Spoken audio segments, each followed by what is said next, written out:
शर्मा जी हमारे कर्तव्य से अमूल्य पली हमारे बीच में विधानसभा गौतम जी आप भी प्लीज स्वागत करें। आप भी हमारे बुजुर्ग हैं एनजीओ से हमारी जी गौतम जी ये हमारे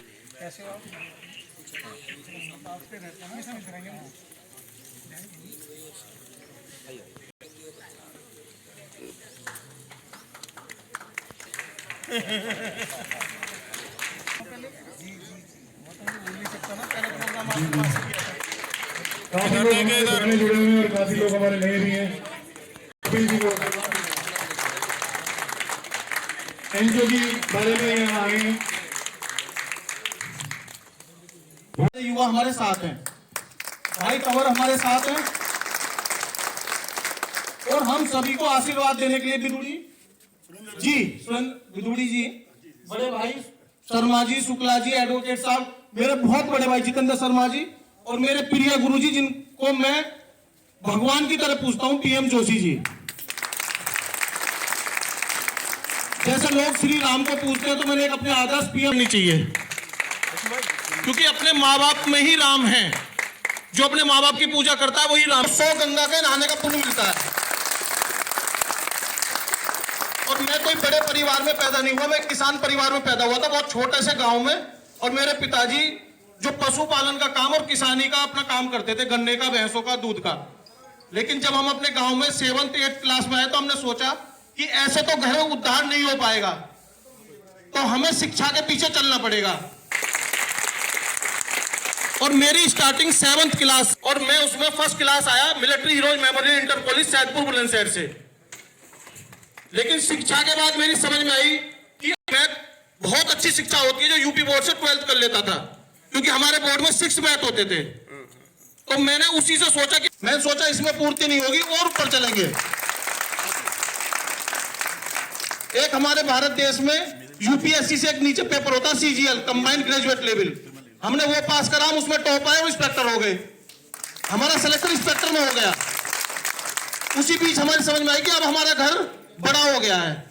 तो फिर मैंने दिमाग लगा कि जो गांव में जो बच्चे 12th बीएससी एमएससी कर चुके थे और गांव में ही थे, कुछ को मैंने प्लान करा कि हर घर से एक बच्चा लिया मैंने और सबसे बोला कि आप तैयारी करते हैं, चलो पैसा मैं देता हूं, अपने महीने की सैलरी में 30% देता हूं। मैंने सभी बच्चों को सच्चाई बता रहा हूं, एक जगह ली मात्र 1000 रुपए में और उसमें 150 बच्चों को मैंने गांव से पढ़वाया। 150 बच्चे भारत सरकार की नौकरी कर रहे हैं। उनमें से 150 व्यापार कर लेते हैं। मैंने चलो व्यापार कर लो। हमने एक लड़के के साथ में 250 बच्चे तैयार करे। एक पेन बनता है 2 रुपए का, हमने उसमें उनको पैसा दिया, खुद लगवाया अपने सारों ने मिलके। मेरे पास आए और आपने मेरा जो अभियान है उसके बारे में आप लोग जानना चाहते हैं। मेन मुद्दा आपका यही है जी? बिल्कुल। तो हमारे साथ में प्रोफेसर साहब भी हैं, हमारे साथ मेरे गुरुजी हैं, हमारे जितेंद्र भैया, शिव भैया से और बाकी तंवर भैया, ये अपना पूरा एरिया ये जाकर गरीबों को समझा रहे हैं कि हम ये योजना लेकर आ रहे हैं। और मेरी जो योजना वो हर घर शिक्षा, हर घर रोजगार और फ्री चिकित्सा पे मेरा ज़्यादा ध्यान है कि जो बच्चे पढ़ेंगे वही रोजगार पालेंगे। रोजगार हम स्वयं भी कर सकते हैं, जो कमलेश जी ने भी बताया है। तो मेरा जो अभियान चल रहा है, जैसे बुद्धिजीवी सभी लोग हैं और उन्होंने बताया कि शिक्षा बहुत ज़रूरी है। अब शिक्षा में ये नहीं है कि एक लड़का आईएएस बन सकता है, एक लड़का अंबानी भी बन सकता है, एक लड़का नेता भी बन सकता है, एक लड़का गरीब घर से चल के पीएम साहब की तरह प्रधानमंत्री भी बन सकता है। तो इसका मतलब ये हमारा अभियान है, ये है कि हमें शिक्षा पहले सबसे ज़रूरी है और हमें उस रास्ते पर ज़रूर जाना है कि जिस रास्ते से हमारा जो दरवाज़ा सीधा शिक्षा से उस ओर जाए कि जहां हमारा भविष्य है, जो पीछे भविष्य हम खराब देख कर आ रहे हैं, उसको उजाले में कैसे लाएं।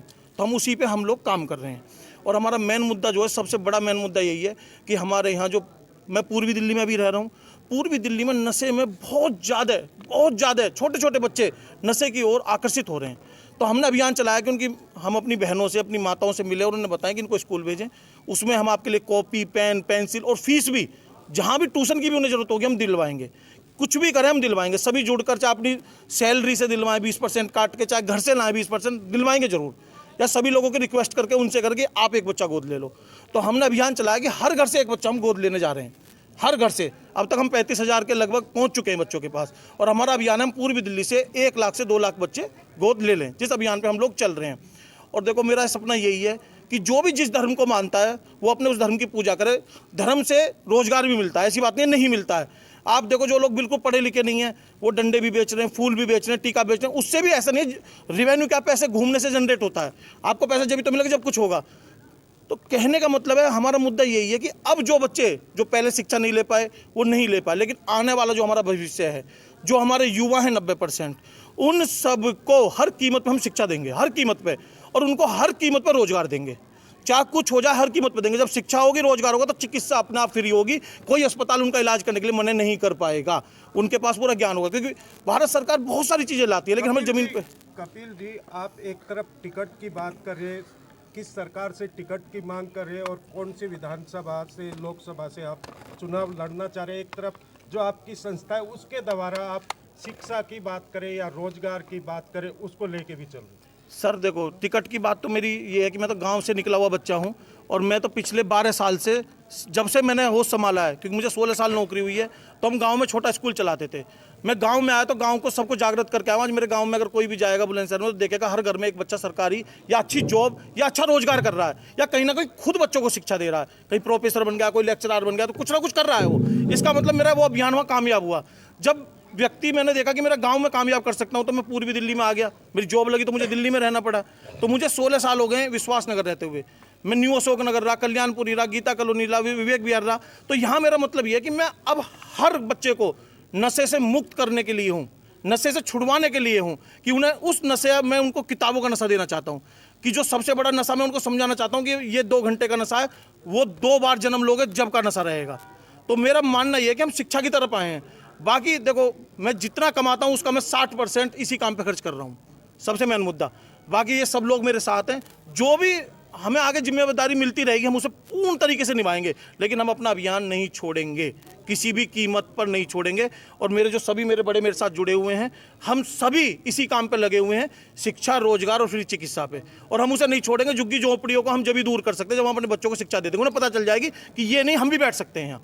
तो शिक्षा सबको चाहिए, सबको चाहिए। ये नहीं कि हम घूमते रहें, पैदल घूमते रहें तो शिक्षा मिल जाएगी, नहीं मिलेगी। हमें अपने घर में अपनी माताओं बहनों के साथ मिलकर उनको समझाना होगा। 0 से 1 लाना पड़ेगा, 1 से 100 अपना पहुंच जाएंगे। 0 से 1 की ही जरूरत है बस। अभी तक कोई भी व्यक्ति 0 से 1 नहीं लाया है। दिल्ली में आप खुद भी देख लें, मैं नहीं हूं, मैं बहुत साल से रह रहा हूं। दिल्ली में इतना गलत हुआ, इतना गलत हुआ है। हमने जिसको बहुत अच्छा व्यक्ति समझा था, उसने ही आके 1 दारू पे 1 बोतल फ्री करी थी।